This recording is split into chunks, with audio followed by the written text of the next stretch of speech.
ఇంట్లోనే 3 కిలోల చేపల పులుసు ఎలా తయారు చేసానో చూద్దాం రండి. ఉల్లిపాయ ముక్కలను ధనియాల పొడి జీలకర్ర వేసుకొని మిక్సీ పట్టుకోండి. ఇప్పుడు చేప ముక్కలను నీట్గా కడిగేసుకుందాం.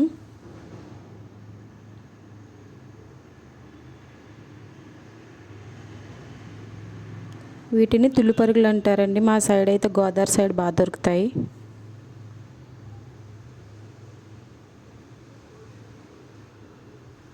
ఇప్పుడు మనం మిక్సీ పట్టుకున్న దాన్ని ఆయిల్ వేసుకుని దానిలో దోరగా ఫ్రై చేసుకోవాలి. పచ్చిమిరపకాయలు కూడా యాడ్ చేసుకుందాం. ఇవి బాగా ఫ్రై అయిన తర్వాత కొద్దిగా కరివేపాకు, పసుపు, కారం, ఉప్పు అన్నీ వేసుకొని ఫ్రై చేసుకోండి. అది కొంచెం ఆయిల్ తేరి వరకు వేగిన తర్వాత బెండకాయ ముక్కలు వేసుకుని దాంట్లో మనం చేప ముక్కలన్నిటిని వేసేసుకుందాం.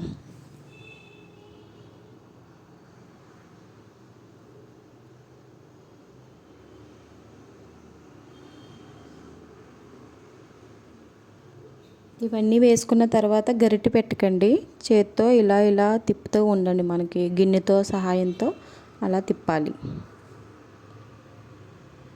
అవన్నీ మసాలా అంతా చేపలకు పట్టేలాగా తిప్పితే సరిపోతుంది.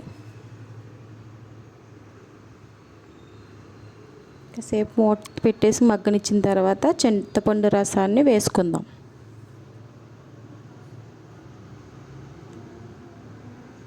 ఇప్పుడు వాటిని కొంచెంగా కలిపి మూత పెట్టేద్దాం.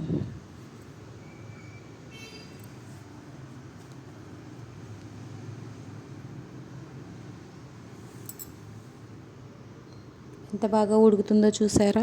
దాంట్లో మనం కొత్తిమీర వేసుకుని కొంచెం ఉడికిన తర్వాత ఆయిల్ అయితే పైకి తేలుతుంది. అప్పుడు స్టవ్ ఆఫ్ చేసుకుందాం.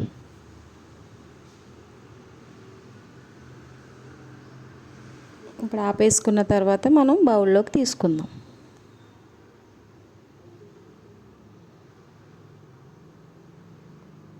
చేపల కూర అయితే రెడీ అయిపోయింది. లైక్ చేసి సబ్స్క్రైబ్ చేసుకోండి. Bye bye.